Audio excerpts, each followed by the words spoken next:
Welcome viewers. मैं पंडित विजय शंकर शुक्ल सभी गुरुजनों, भगवान श्री गणेश, माँ सरस्वती की कृपा एवं आशीर्वाद से आप सबके साथ एस्ट्रोवॉच चैनल पर डिस्कस करता हूँ। मनुष्य जीवन काल और कर्म के भाग में जीव के अलग अलग योनियों का जीवन काल समझते हैं। परमात्मा 24 तत्वों से निर्मित असंख्य जीवों और उनकी इच्छा पूर्ति के लिए 84 लाख योनियों की रचना किया है। जीव परमात्मा का अंश होने के कारण अजर अमर है, परंतु योनियों में रहने का काल भिन्न होता है।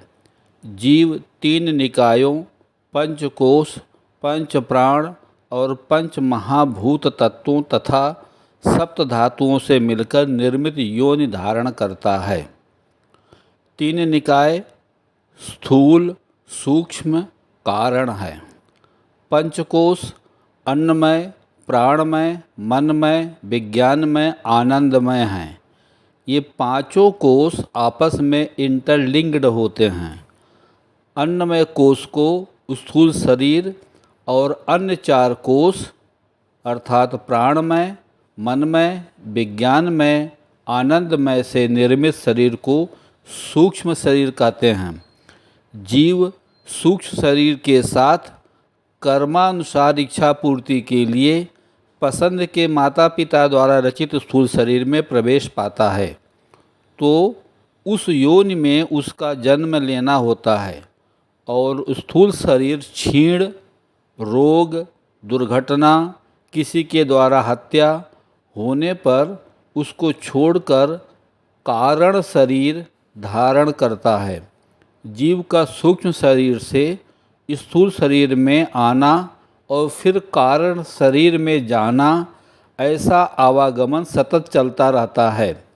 अज्ञानी इसी क्रम को जन्म मरण कहते हैं और जीव का किसी भी योनि जैसे मानव, पशु पक्षी, कीट पतंगों, सूक्ष्म जीवियों, वनस्पतियों और निर्जीव पदार्थों के यौन को धारण करना या उसमें जन्म लेना या पैदा होने के समय से लेकर उस पदार्थ के यौन की समाप्ति होने तक के काल को उस योनि का जीवन काल अथवा आयु कहते हैं। जैसे एक प्रकार की मक्खी की आयु कुछ घंटों की होती है, कछुए की आयु 200 वर्ष की होती है। आयु की सीमा मोटे हिसाब से शरीर के तौल के अनुपात में होती है। यद्यपि कई अपवाद भी हैं। कुछ पक्षी कई स्तनधारियों से अधिक जीवित रहते हैं।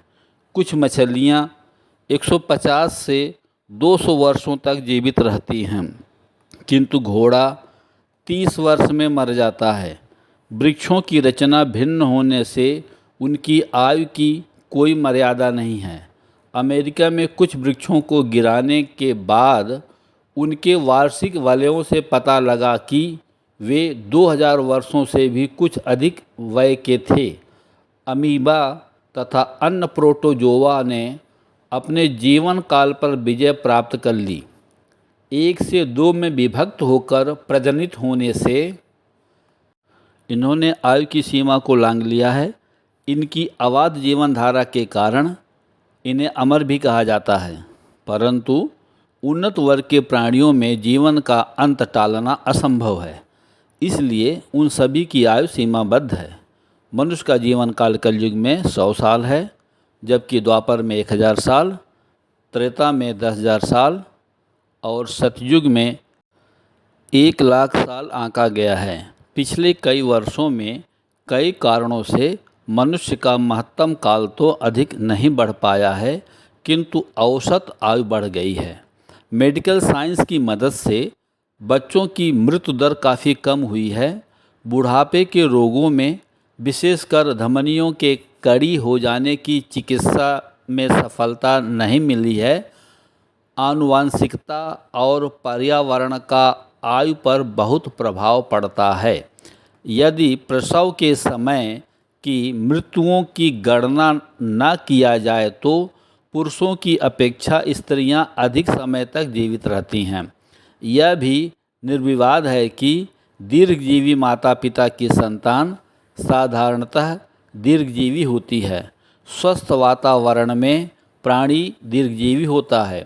जीव की जन्मजात बलशाली जीवन शक्ति बाहर के दूषित वातावरण के प्रभाव से प्राणी की बहुत कुछ रक्षा करती है, परंतु अधिक दूषित वातावरण रोगों के माध्यम से आयु पर प्रभाव डालता है। चिंता, अस्वास्थ्यकारी पर्यावरण, अनुचित, अनियमित और अति आहार, अति सुरापन आयु को घटाते हैं।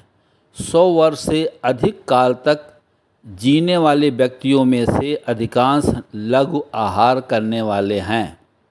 अधिक भोजन करने से डायबिटीज या धमनी, हृदय या गुर्दे का रोग हो जाता है।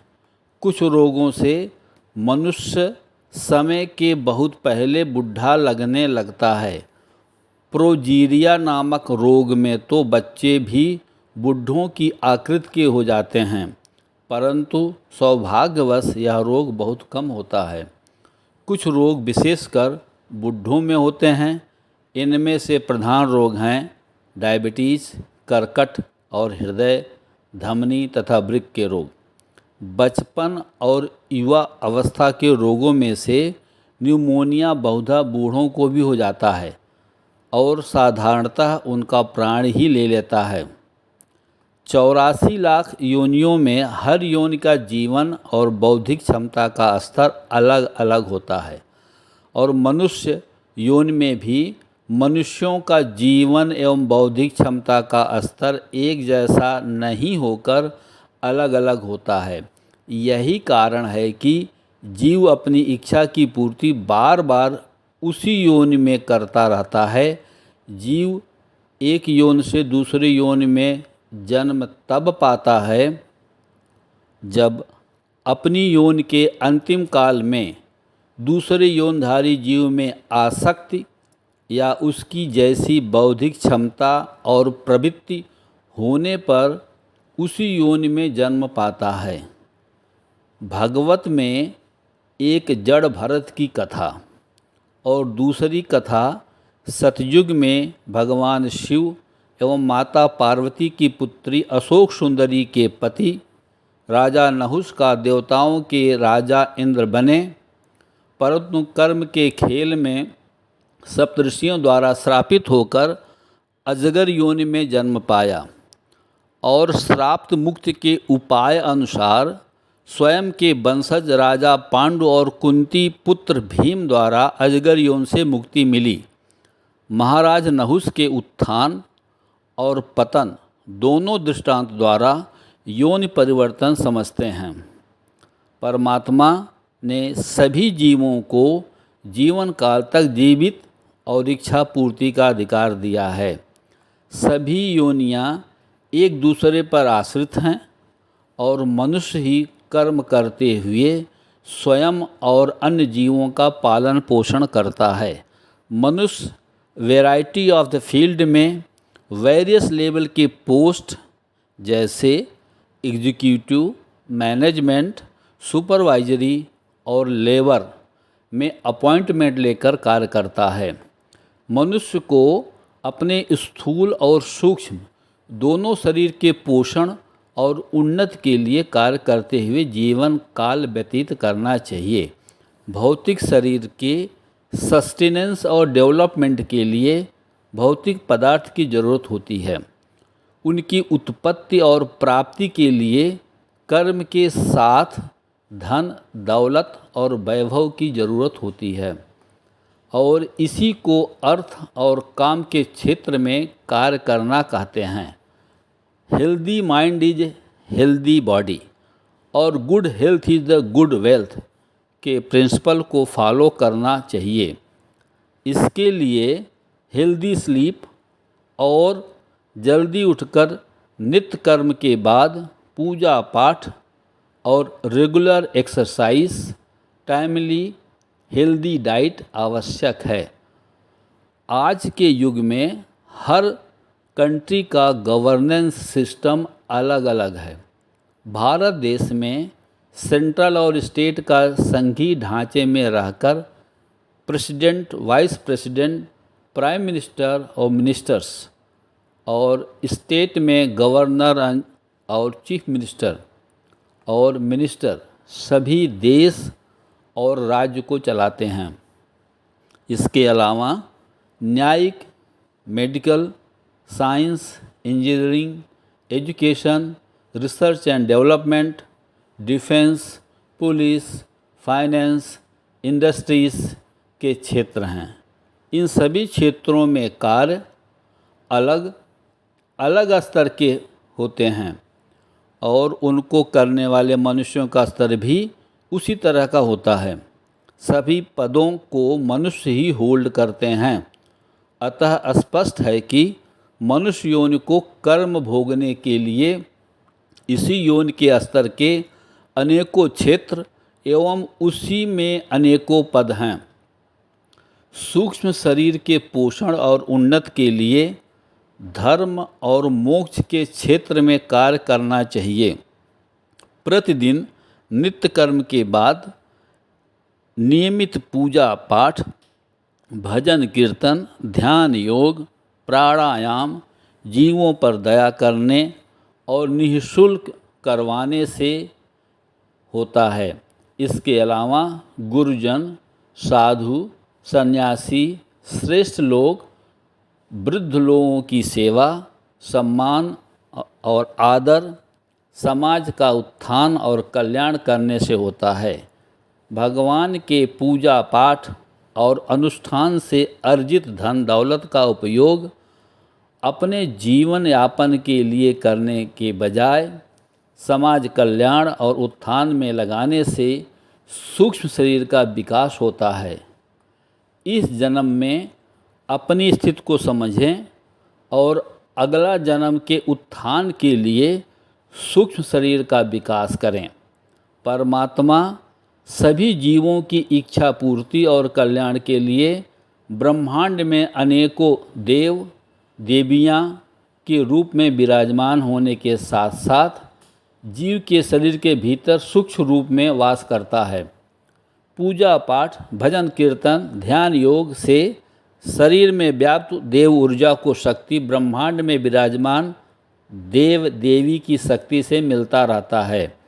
मनुष्य भी सभी योनिधारी जीवों की तरह नर मादा में विभक्त होकर अपनी प्रजाति की वृद्धि में स्वयं तत्पर रहता है।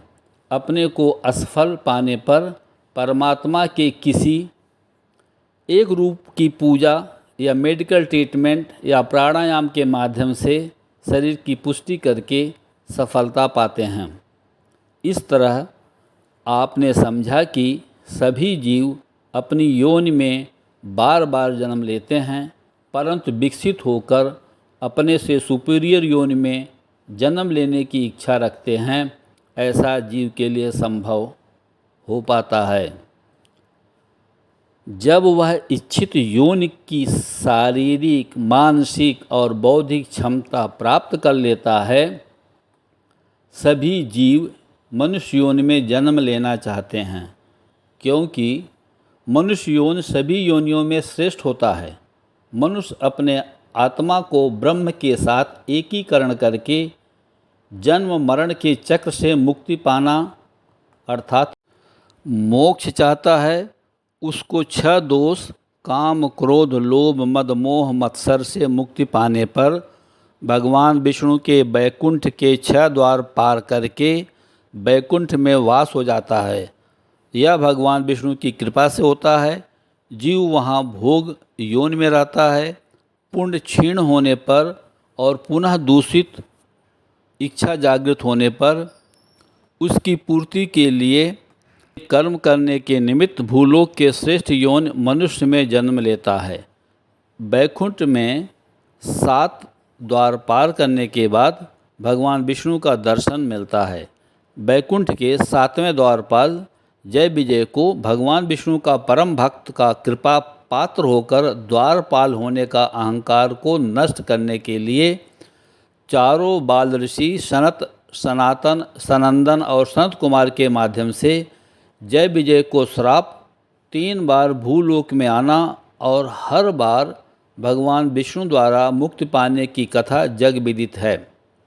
जय विजय दोनों का जन्म भूलोक में एक बार सतयुग में, दूसरी बार त्रेता युग में और तीसरी बार द्वापर युग में मिला। और भगवान विष्णु तीनों बार तीनों युगों में भगवान श्री नरसिंह, भगवान श्री राम और भगवान श्री कृष्ण के रूप में भूलोक में अवतार लेकर उनको मुक्ति प्रदान किया। इस प्रकार सूक्ष्म शरीरधारी जीव भूलोक में इच्छा पूर्ति निमित्त कर्म करने के लिए मनुष्य अथवा अन्य योनि का स्थूल शरीर धारण करता है। इस प्रकार भूलोक या इसके ऊपर के 6 लोक और मोक्ष लोक जिसे बैकुंठ कहते हैं, अथवा नीचे के 7 लोक जहाँ सूक्ष्म शरीरधारी जीव भोग योनि में रहता है, पुण्य या पाप क्रमशः समाप्त होने पर पुनः भूलोक में इच्छा पूर्ति निमित्त कर्म करने के लिए मनुष्य अथवा अन्य योनि का स्थूल शरीर धारण करता है।